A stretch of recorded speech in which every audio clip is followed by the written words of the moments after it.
यदा यदा हि धर्मस्य ग्लानि भवति भारत अभ्युत्थानम अधर्मस्य तदात्मने सृजाम्यहम्। काश मैं यदि गायत्री परिवार से वर्षों पूर्व जुड़ा होता तो हमारे अंदर कुछ और दिव्यता होती। लेंडेमान साहब का नियम 10% वाला आप लोगों को याद होगा कि प्रकृति में, जीव जगत में जो भी जैविक ऊर्जा है उसमें सूर्य देव का ही योगदान है। हम आप परिवार में रहते हैं, एकता में अगर विश्वास करते हैं तो कोई कम करता है, कोई ज्यादा करता है। इसलिए प्यारे भाइयों, बच्चों, आपके परिवार में भी कोई ज्यादा काम करता होगा, कोई कम करता होगा। आप सबको मान सम्मान की दृष्टि से एक रूप में देखिए।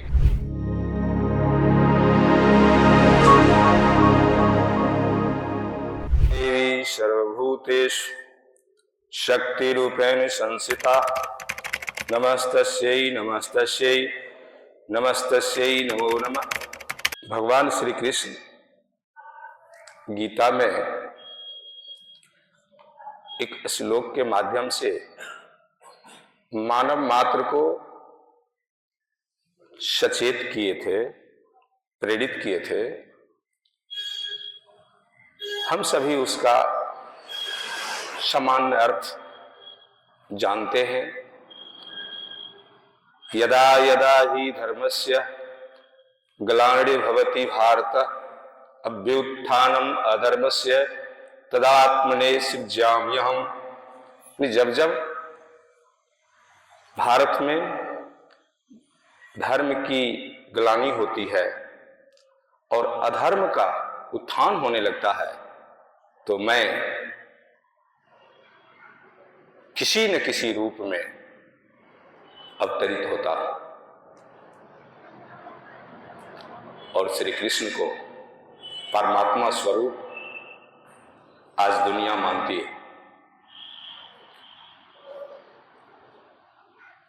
पूज्य गुरुदेव श्री राम शर्मा आचार्य, जिन्हें आज वेद मूर्ति पता नहीं क्या क्या हम सम्मान में तमाम लोग कहते हैं, ये साधारण व्यक्ति नहीं थे। ये व्यक्ति रूप में अवतरित ईश्वर का अवतार थे और अपने सूक्ष्म को हर जगह विद्यमान रहने के लिए इस भौतिक शरीर को त्यागने से पहले इन्होंने अपने शिष्यों को अवगत करा दिया था कि दो छत्री बनाया जाए जिसे हम लोग प्रखर प्रज्ञा और सजल श्रद्धा के रूप में देख रहे हैं। हर एक प्रज्ञा पीठ में हम लोग तस्वीर देख रहे हैं। सौभाग्य है कि शैक्षणिक गुरु हम मनीष जी का है, किंतु आध्यात्मिक गुरु के रूप में आज पहला पायदान मनीष जी के बताए हुए राह पर मैंने रखा है। यह मैं अपने आप को सौभाग्य मानता हूं। इस आर्थिक युग में कायिक शरीर से कुछ कर दिखाना कोई बड़ी बात नहीं है। हमारे बारे में जो भी मनीष जी कहे हैं, हमको लगता है ये भ्रांतिपूर्ण बातें हैं। वो तो करना था प्रकृति को मेरे माध्यम से एक निमित्त मात्र था। आज भी हम उस कर्म में लगे हुए ही हैं। और काश मैं यदि गायत्री परिवार से वर्षों पूर्व जुड़ा होता तो हमारे अंदर कुछ और दिव्यता होती। आज ही देखिए, मैं तो अपना चिकित्सा के लिए इलाज के क्रम में आपके बीच गायत्री परिवार से जुड़े जैसा लग रहा। मेरा गायत्री परिवार से जुड़ाव कहीं से नहीं था। कुछ नहीं जानता हूं मैं इसमें। मनीष जी के अनुरोध कहिए, आग्रह कहिए, या गुरु जी का कृपा कहिए कि मैं आपके बीच हूं।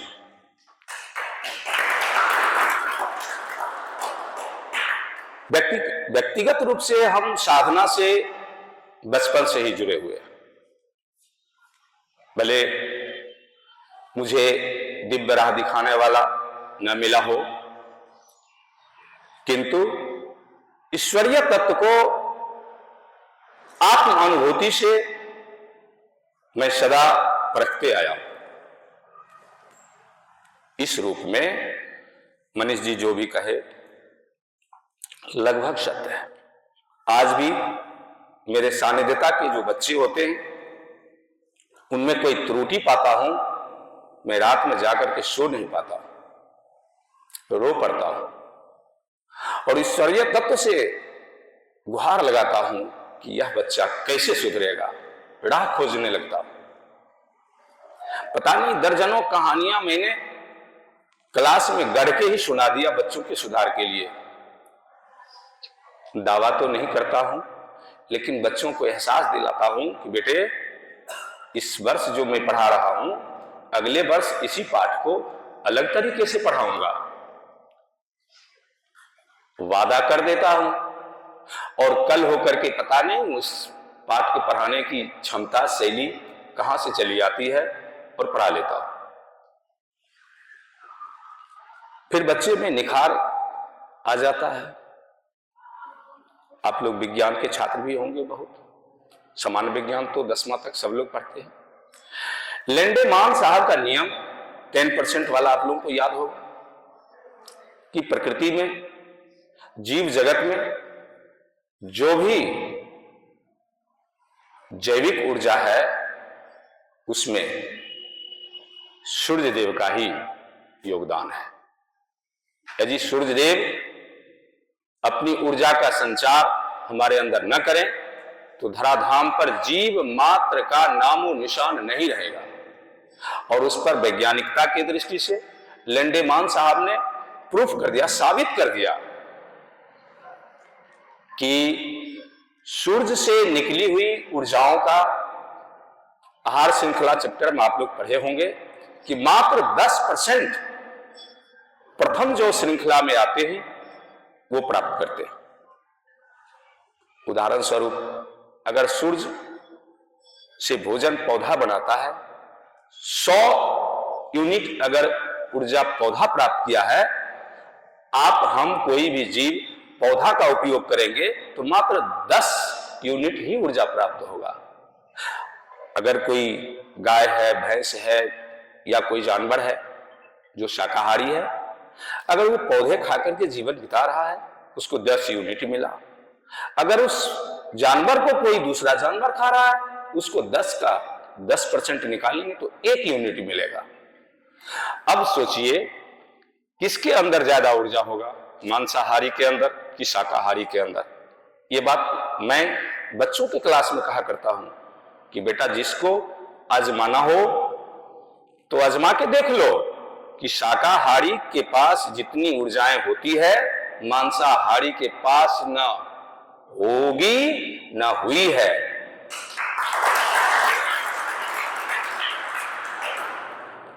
और मानव शरीर की जो बनावट है उस हिसाब से भी हम मांसाहारी के लायक नहीं है। सबसे पहला काम है कि हम अपने आहार को बदल लें, फिर व्यवहार बदल जाएगा। जब तक आपका आहार नहीं बदलेगा, व्यवहार नहीं बदलेगा, और व्यवहार नहीं बदलेगा तो आप परिष्कृत नहीं होंगे। कलयुग है, कलयुगी प्रभाव का क्या असर होगा, गुरुजी भविष्यवाणी करके अपने कायिक शरीर को छोड़ करके हर जगह सूक्ष्म रूप में विद्यमान है उनके शब्दों के अनुसार। तो हम लोग इस अनुभूति को समझें कि हमारे सानिध्य में पूज्य गुरुदेव विद्यमान रहते हैं। आप यदि इसमें तत्परता दिखाते हैं आगे बढ़ने की तो आपको कोई रोकने वाला नहीं है, कोई समस्या आपको परेशान नहीं करेगी। आज पिता पुत्र से परेशान है, पुत्र पिता से परेशान है, यानी घर का कोई सदस्य एक दूसरे से प्रसन्न नहीं रहता है। कारण कोई नहीं जानता है। ध्यान एकाग्रता की बात है। जब तक हम लोग एकाग्र नहीं होंगे, कुशाग्र हमारी बुद्धि नहीं होगी। सबसे पहले एकाग्र होनी चाहिए, तभी हम कुशाग्र। हमारा दिमाग 1 सेकेंड में 10 निर्णय बदल सकती है। मैंने सेकेंड का 10वें हिस्से में ही हमारा ब्रेन निर्णय ले सकता है। यह विज्ञान का साबित चीज है। तो हमें प्रेरणा कहीं दूसरे जगह से लेना नहीं है, अपने आप में लेना है। और जो अपना सुधार नहीं कर पाएगा, वह दूसरे का क्या कर पाएगा।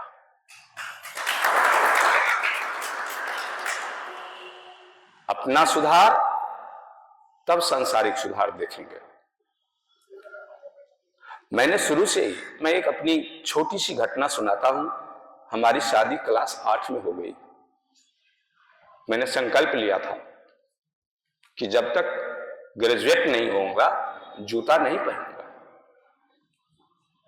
और उस संकल्प को मैं भली भांति निभाया। जब नागालैंड में टीचर के रूप में, राज टीचर के रूप में वहां नियुक्त हुआ, ग्रेजुएशन मेरा नहीं हुआ था, जूता नहीं पहने थे। तो आप संकल्पित होंगे तो निश्चित रूप से उसको निभाने की क्षमता प्रकृति आपको देगी, फिर आप आगे बढ़ेंगे। धार्मिक दृष्टिकोण से हमारे देश में कुछ भ्रांतियां हैं जो कि इस मंदिर में आने के बाद ही मैंने मनीष जी से कह दिया कि मुझे त्रुटियां दिखती है, और ये हर जगह मिलेगी आपको। गुरुजी अवतार पुरुष थे, इसका प्रमाण आप कहां कहां ढूंढेंगे। एक एक पंक्ति उनके अवतार का प्रमाण है। मानव में विलक्षण रूप दिखा करके ये अवतार को साबित करते हैं कि हम अवतारी हैं। आज आप देखिए, वैदिक परंपरा में कुछ लोगों का एकाधिकार था, विभ्रांति थी, किंतु इन्होंने मानव मात्र के लिए काम किया। कोई वर्ग नहीं, कोई जात नहीं, कोई उम्र नहीं, कोई क्षेत्र सीमा नहीं, सार्वकालिक, सार्वदेशिक, मानसिक रूप से मानव कल्याण के लिए अपना सर्वस्व निछावर करने वाले, मानव में एक प्रेरणा के स्रोत बढ़ाने वाले पूज्य गुरुदेव के वचनों का, कर्मों का अगर हम लोग अक्षरशः उतारे तो भारत विश्व गुरु कौन कहता है। सदा सनातन का दिव्य ज्योति भारत से ही जलता रहेगा और दुनिया देखती रहेगी। सबसे पहले जरूरी है, अगर हम बैठे हुए हैं तो कैसे खड़ा बनेंगे, उठेंगे। हम लोग इतने दलदल में पड़े हुए हैं, आर्थिक दृष्टि से, सामाजिक दृष्टि से, शैक्षणिक दृष्टि से। इसको उठाने के लिए पहले आपको बहुत कष्ट झेलना पड़ेगा। अपने आप को पहले उस पंक्ति में खड़ा कीजिए जहां से आपका शैक्षणिक स्तर ऊंचा हो सके।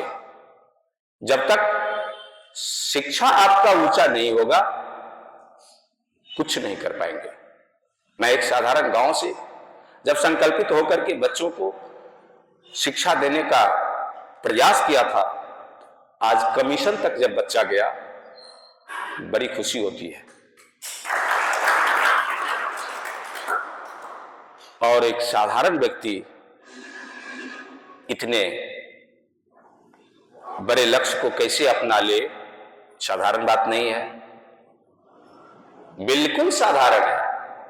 इमारत इतनी बड़ी बड़ी है एक एक ईंट से। आपकी सोच जब बदल जाएगी, आप एक धारा में जब चल जाएंगे, आपको कोई कष्ट नहीं महसूस होगा। आप सजल श्रद्धा का मैं शाब्दिक अर्थ मैं बताता हूं अपनी तरफ से। सजल, जलयुक्त, श्रद्धा सब कुछ जानते हैं, प्यार, प्रेम, स्नेह। अगर भावपूर्ण श्रद्धा है,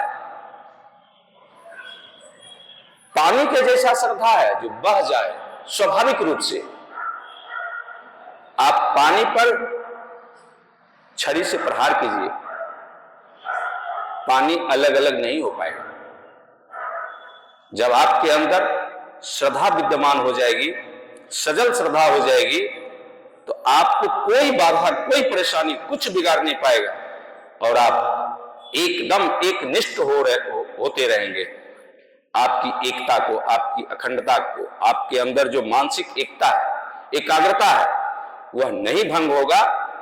और यह सिर्फ और सिर्फ आपके अंदर श्रद्धा होनी चाहिए, मानव मात्र से प्रेम होना चाहिए।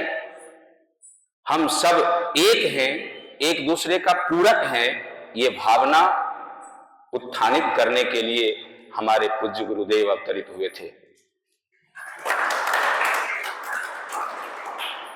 किंतु आज तक हम लोग उसमें खड़े नहीं हुए। ये जिम्मेदारी आज के युग के युवाओं पर है। अगर युग का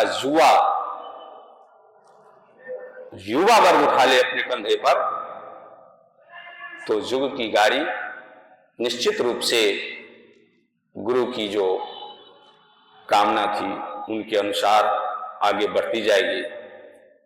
दुनिया क्या कहती है इसे हमें नहीं देखना है। आप दृढ़ संकल्पित हो जाइए कि हमें क्या करनी है। आप लोग साधक हैं, साधना करते हैं, मैं तो एक साधारण आदमी हूं। मुझे अनुभव लगता है कि अगर आप लोग 5 दिन भी साधना किए होंगे तो उसका परिणाम आपको दिखने लगा होगा। एक रोड पर से व्यक्ति को पकड़ लाइए, एक अमीर व्यक्ति को पकड़ लाइए, कहिए 5 मिनट साधना करने के लिए, उसकी मना स्थिति शांत नहीं रहेगी। उसको अपना ब्याज भट्टा दुनिया जहां याद आते रहेगा। आप लोग भी, हम लोग भी शुरू में अगर किए होंगे तो अंदाज ही होगा। धीरे धीरे धीरे धीरे आप साधक बनेंगे। तुलसीदास लिखा है, आप लोग भी पढ़े होंगे, कहीं 6ठा क्लास में था कि रस रस सूख सरित सर पानी, ममता त्याग करहि जिमि ज्ञानी। ममत एक बार नहीं छूटता है, धीरे धीरे छूटता है। ये सांसारिकता जो है उससे अलग निखरने के लिए समय लगता है, एक बार नहीं छूटेगा। मैं एक छोटी कहानी कह करके आप लोगों को प्रेरित करने का प्रयास करता हूं। एक बार पक्षियों के झुंड में खलबली हो गई कि हमारा घर नहीं है, घर कैसे बनेगा, बनाते हैं टूट जाता है। ईश्वरीय कृपा से एक छोटी सी पक्षी, जिसको हम लोग गोरैया जाति से कहेंगे, तार के पेड़ में जो घोंसला बनाती है, उसको बुलाया गया कि इन पक्षियों को घोंसला बनाना सिखा दीजिए। तमाम पक्षी बैठे। वो छोटी सी पक्षी मंच पर आई और संबोधन के साथ घोंसला बनाने की कला सिखाने लगा। गुरूर में कुछ पक्षी जो बड़े थे उड़ के चले गए कि इतने छोटे से हम सीख लेंगे। चील जाति के जो पक्षी थे वो 2-4 मोटे मोटे लकड़ियां डालने के लिए कहा कि चिड़ई उस तरह से डाल दिया। फिर कहा उससे पतले लाइए, फिर डालिए। चील जाति के पक्षी उड़ गया कि ये तो हो गया मेरा घर, मोटा लकड़ी देना है फिर पतला देना है, अब क्या कर सिखाएगा आपको। चला गया। कौवा कोयल इस जाति का बैठा रहा। फिर गुरैया कहते हैं और पतला लीजिए, फिर उसको बुनिए और पतला लीजिए। वो सब भी भाग गया।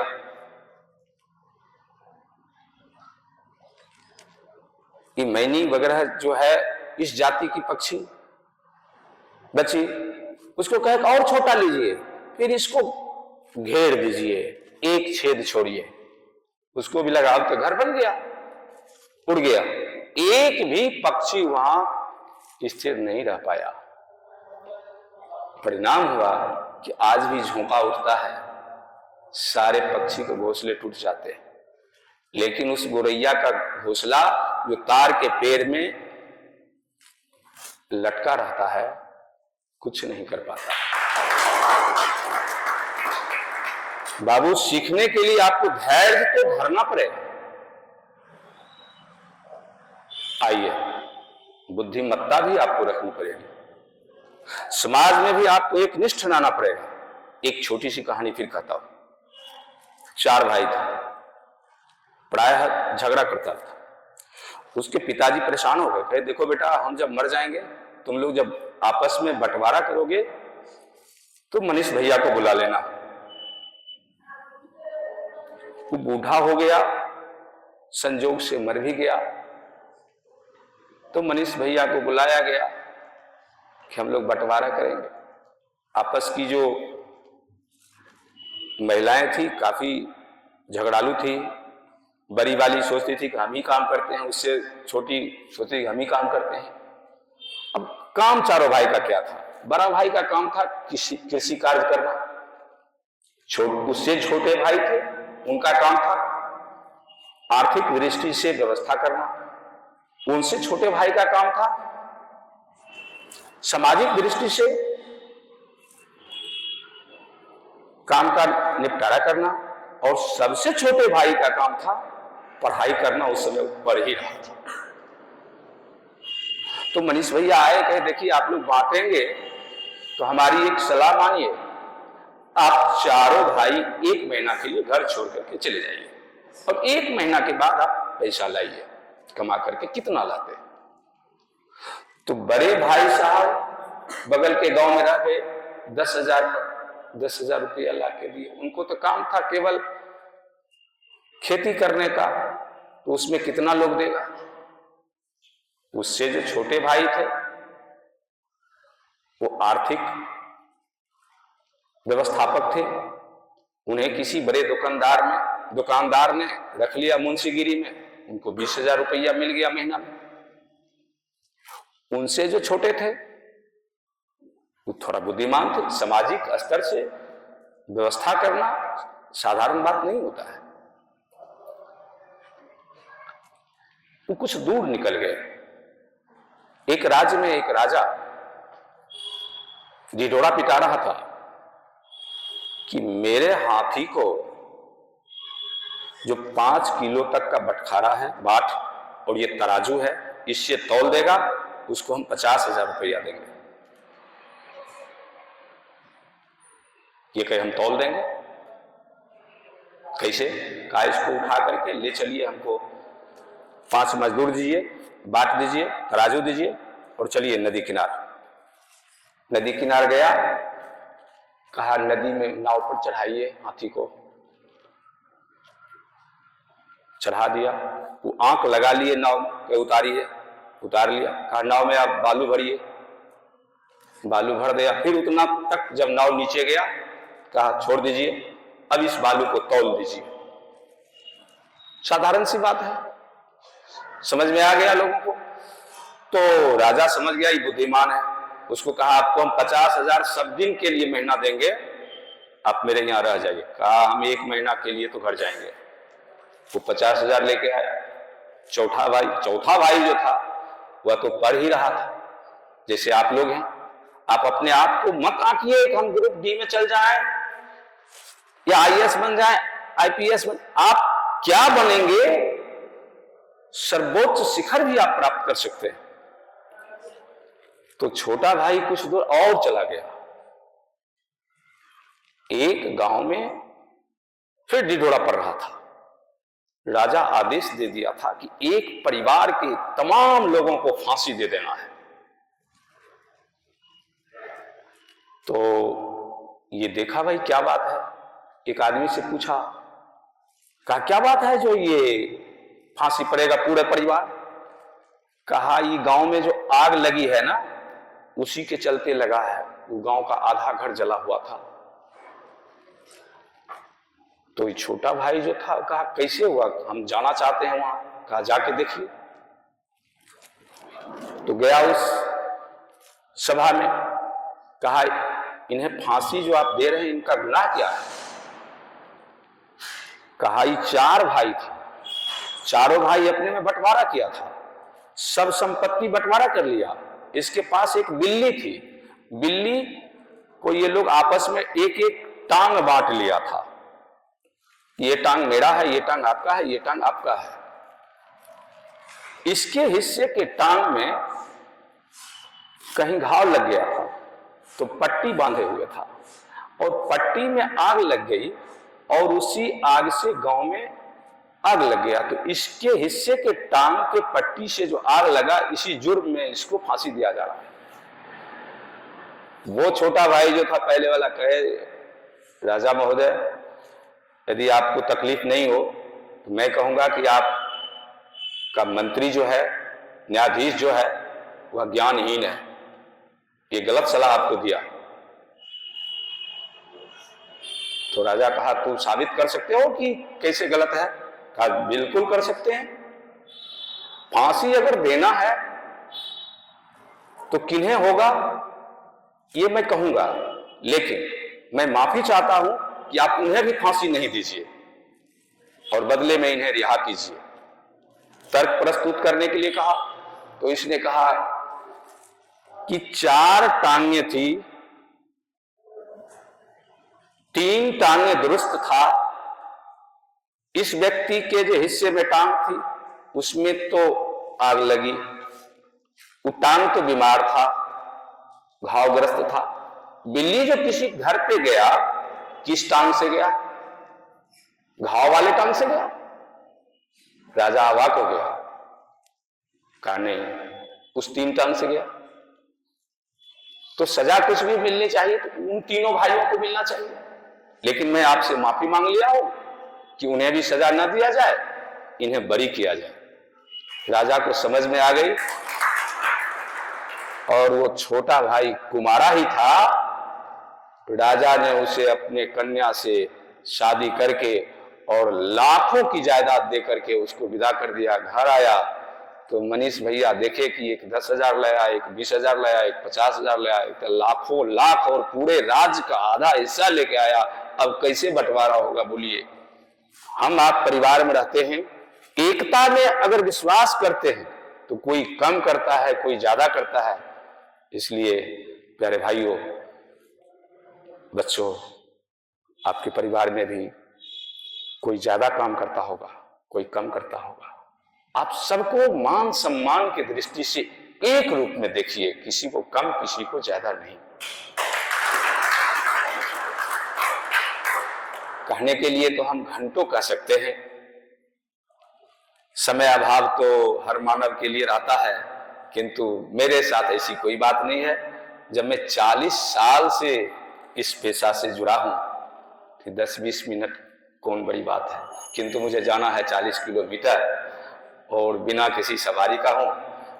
इसलिए मैं इतना ही कह करके अपनी वाणी को आज की तिथि में विराम देता हूं।